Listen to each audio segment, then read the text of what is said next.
Water collection is a big deal here. We get as much rain in Texas as in Austin as Seattle does, and Seattle's famously rainy. But the issue here is in Austin, it all comes at one time. Houston actually gets way more rain than even Austin or Seattle does.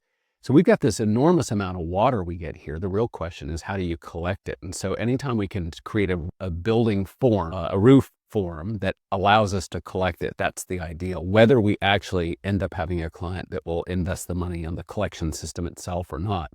In the case of Fairfield, it's one long sweeping roof plane. So it's just, water's all going one direction. It's super easy to collect that type of thing.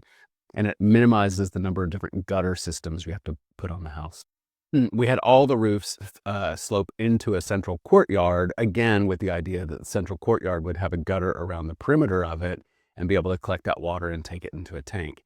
In the case of the Impluvium House, and by the way, this is a Roman technology. The Romans did this, and this is why it's called Impluvium House, by the way, is because it was Latin for rain into. So it's nothing fancy or scientific there. But in the case of the Impluvium House, we designed it that way so that if the client wanted to do a gutter at the roof, they could collect water that way. It's designed so that the water could just fall right down onto the ground, and you could actually collect the water through channels on the ground, which is how the Romans did it, and it goes into a basin underneath.